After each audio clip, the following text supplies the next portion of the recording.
اللهم صل على محمد وآل محمد. السلام عليكم أحبتي ورحمة الله وبركاته. وصلنا واقتربنا من عيد الفطر المبارك. الوداع الوداع يا شهر رمضان. هذه الضيافة سوف نخرج من هذه الضيافة المباركة وهي ضيافة الله. زين، وصلنا إلى اليوم 29 من شهر رمضان، وفي هذا اليوم دعاء وفيه أجر عظيم إن شاء الله. خلينا نسمع الأجر.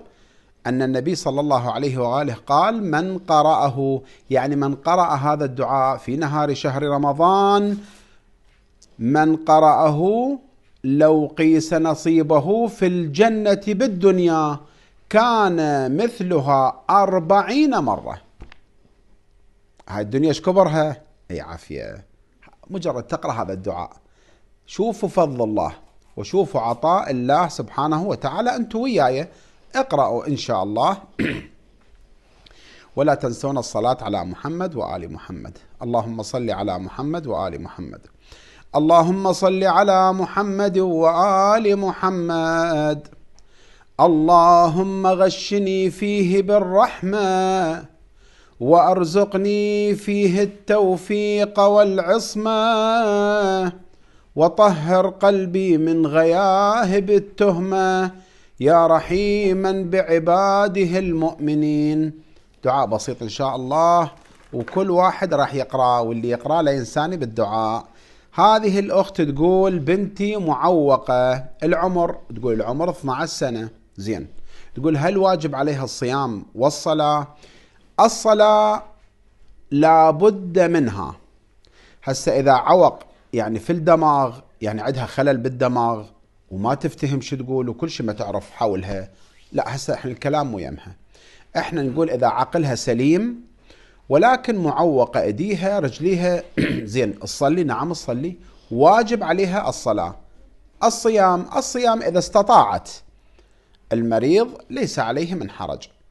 أما إذا لا، ما مريضة، مجرد عوق رجليها ايديها، نعم تصلي، تصوم، واجب عليها الصيام، إلا إذا كان الصوم أو هذا المرض يمنعها من الصوم. هذه الأخت تقول: يصير أنطي زكاة الفطرة، الجيران راتب، عندها راتب رعاية وراتبها 150، يصير؟ نعم يصير أختنا الكريمة. شنو المشكلة؟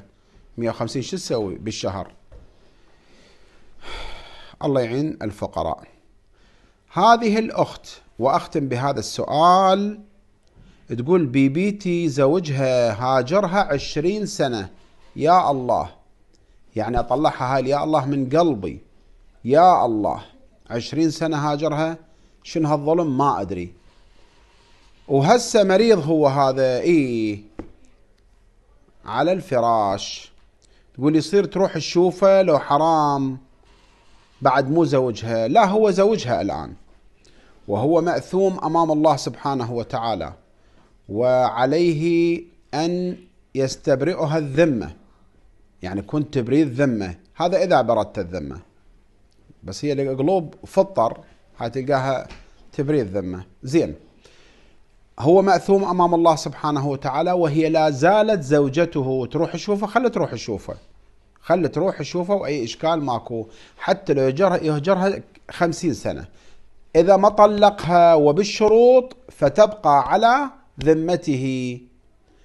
احنا نقول ما أدري، لعله تبريد ذمة، ما أدري، وإلا موقفه أمام الله كل الشديد. أسأل من الله سبحانه وتعالى التفقه.